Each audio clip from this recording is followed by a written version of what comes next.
जीवन संघर्ष है। बहुत से उतार चढ़ाव आते हैं इसमें। इन उतार चढ़ावों का जो हंसकर सामना करता है वही कामयाबी की मंजिल पर पहुंचता है, बनता है सिकंदर। आज ऐसे ही सिकंदर से मिलेंगे हम और जानेंगे उसके बहुत से पहलुओं को। हंसते हंसते जीवन गुजारने की ठानी इन्होंने और छोटे से गांव से पहुंच गए माया नगरी मुंबई। नमस्कार, मैं हूं खुर्शीद और हाजिर हूं एक बार फिर दूसरा पहलू लेकर।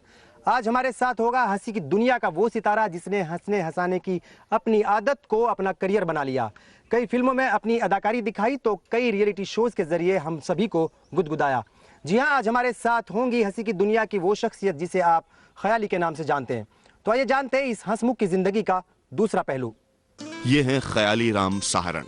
हनुमानगढ़ जिले के 18 एसपीडी गांव में 1 जनवरी 1975 को जन्मे ख्याली साहरण बचपन से ही शोख चंचल रहे।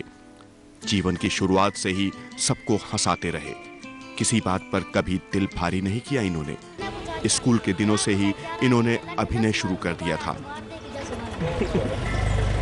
तो इसी हंसमुख कलाकार से मिलने हम भी चल पड़े जयपुर से हनुमानगढ़ की ओर। ये आजकल मुंबई से अपने गांव आए हुए हैं, वो भी सार्थक उद्देश्य के लिए। राजस्थान सरकार के हरित राजस्थान के संदेश को जन जन तक पहुंचाने के लिए सहयोग कर रहे हैं। हमारे पहुंचने पर बड़ी ही गर्मजोशी से हमारी अगुवाई की इन्होंने। हमें लेकर सबसे पहले चले आए कालीबंगा के पुरातत्व संग्रहालय। मोहनजोदड़ो की सभ्यता के जो अवशेष मिले हैं इस संग्रहालय में इन्हें संजोकर रखा गया है। एक कॉमेडी करने वाला व्यक्ति अपनी प्राचीन सभ्यता को जानने और दुनिया को दिखाने के प्रति कितना गंभीर है, यही तो कलाकार की संवेदनशीलता है। आसपास की पुरानी चीजों की जानकारी देने के बाद ये हमें अपने गांव ले चले। हमारा काफिला भी बढ़ चला, पहुंच गए इनके गांव। गांव में सबसे पहले इनके पुश्तैनी घर पहुंचे जहां इन्होंने अपना बचपन गुजारा। गांव में नहीं मिलेगी आजकल, ये रखने के लिए एक तरह से स्लैब। वहां इनकी माताजी बैठी हैं, चकाचौंध की दुनिया से दूर। उन्होंने तो शायद ख्याली का कोई शो भी नहीं देखा, बस लोगों से सुना ही है शायद। घर पर पुरानी पारंपरिक चाय पीते हैं ख्याली, चीनी की नहीं, गुड़ की। 5 भाई और 1 बहन में सबसे छोटे ख्याली पूरे घर के लाडले हैं। सभी भाई बहन आपस में एक दूसरे को बहुत प्यार करते हैं। अभी 3 महीने पूर्व ही पिताजी की मृत्यु हुई। ख्याली का परिवार, पत्नी और 2 बच्चे मुंबई में ही रहते हैं।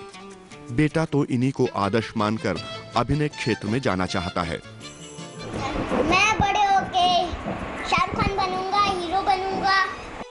4 साल मैं अकेली रही। मेरे को ऐसे बोला शादी के बाद भी 2 साल तेरे को लेके नहीं जाऊंगा। तो मैंने सोचा ठीक है आप काम करो। फिर 4 साल के बाद मैं आ गई मेरे साथ। आज के सफल ख्याली ने बड़ा संघर्ष किया है। पढ़ाई में शुरू से ही ज्यादा रुचि नहीं थी, तो 10वीं क्लास से ही इतना प्यार हो गया कि 3 साल उसी में बैठे रहे। यह है वो जगह जहां इन्होंने अपनी स्कूली शिक्षा पाई। कैसी बदमाशियां, शैतानियां किया करते थे, ये जान लेते हैं खुद ख्याली की जुबानी। 18 एसपीडी का ये वो गांव है जो ख्याली का है और ये वो स्कूल है जहां पर ख्याली बचपन में पढ़े हैं। कुछ यादें ताज़ा हैं अभी भी जहन में आपके, कुछ पढ़ाई के दौरान की बातें? बिल्कुल याद ताज़ा है। यही 2 कमरों में हमारी क्लास लगती थी। मुनीराम जी मास्टर होते थे हमारे, वो यहीं पे, अभी तो इसका स्टेज बना दिया है, यहाँ पे वो रहते थे। ये नीम हमारी पूरी पढ़ाई का गवाह है। अच्छा। और पूरी कलाकारी का गवाह है कि बाल सभा में हम खड़े होकर यहाँ पे प्रोग्राम करते थे। राजस्थानी गाना, राजस्थानी डांस, राजस्थानी कल्चर, सफेदे लगाते थे पूरे ग्राउंड में। तो मैं एक आध बचा उनमें से शायद नहीं है अभी। नहीं, अभी वो पंचायत ने हिसाब करवा दिया उसका।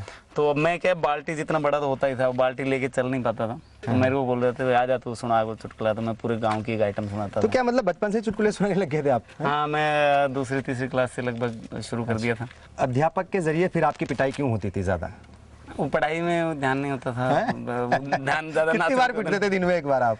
नहीं, डेली औसतन एक बार तो पड़ी जाता था। बीच में सैटरडे संडे मिला के। अच्छा। संडे मतलब कभी 2 बार हो गए, कभी 1 बार, कभी 2 बार हो गई, कभी 1 बार हो गई। शरारतें कुछ ना कुछ चलती रहती थी। बस 10वीं क्लास से आपको इतना प्यार था कि आपने छोड़ने का जो है उसको मन ही नहीं बनाया? आपको इश्क हो गया था? 3 बार 10वीं में रहा मैं। अच्छा। उसी वजह से जब मैं लगातार उसमें फेल हो गया तो फिर मैं एक गांव छोड़ के भाग गया था गंगानगर। हाँ, बहुत हो गया है 10वीं में। और रोज शिकायतें रहती थी क्योंकि फिल्म देखने का चस्का लग गया था। तो हम VCR लेके आते थे, गांव में रख के 2 रुपए टिकट पे दिखाया करते थे। हमारा लालच इतना ही था कि हम रात में 4 फिल्में देख लेंगे और दूसरे दिन फिर यहीं स्कूल में खड़े होकर बाल सभा में वो डायलॉग सुनाते थे, मर जाऊंगा कट जाऊंगा मौसे जे, फिर वो अच्छा। उसी की आइटम बना के सुनाते। कौन फेवरेट कलाकार रहा है आपका, अगर मैं बात करूं तो? ज्यादा हम मारदाड़ वाली एक्शन फिल्में देखते थे उस टाइम। धर्मेंद्र साहब ज्यादा। कोई जरा डायलॉग बताइए, सुनाइए कोई अच्छा सा। धर्मेंद्र का कुत्ता है कमीना मैं तेरा खून पी जाऊंगा, वो फिर हम रिमाइंड करते थे दोबारा। अच्छा। ये दोबारा सुना तो फिर वो जैसे आके वैसे बोला है, फिर वो वापस उल्टा जाके सावधान खड़ा हो जाता, फिर दोबारा कुत्ता है कमीना मैं तेरा खून पी जाऊंगा, फिर वापस उल्टा चलते सावधान। वही वजह से घुमाते थे। अच्छा, तो फिर क्या यहाँ आकर के स्कूल में आप सुनाते होंगे कुछ डायलॉग? फिर वो डायलॉग सुनाते थे स्कूल में राजस्थानी। एक डफली वाला गाना वो बहुत मशहूर हुआ था ऋषि कपूर का। तो वो साथ में हम ऐसे एक थाली लेके उसकी डफली बना के और डफली वाले डफली बजा डांस करते। वो उद्योग वाले जो नंबर होते थे वो अभी बाल सभा में ज्यादा मिल जाते थे। तो ऐसे करके काम। ये हंसी मजाक का जो है ये शौक आपको कब से लगा? कब से आपको पहली बार लगा कि आप तो चुटकुले सुना सकते हैं, आप तो लोगों को हंसा सकते हैं? मैं 4th क्लास में एक नाटक किया था जट शराबी। हाँ। तो मेरे गांव के बच्चे लिए तैयार करवाया। अच्छा। बड़ी तालियां बजी, बड़े मतलब मशहूर हो गए गांव में रात में। तो ये लगा यार ये काम ठीक है, हमें हंसाना चाहिए। तो फिर हमने राजा हरिश्चंद्र नाटक तैयार किया एक। अच्छा। जब मैं गंगानगर से। उसका कोई डायलॉग याद है, उस जो पहला नाटक था आपका?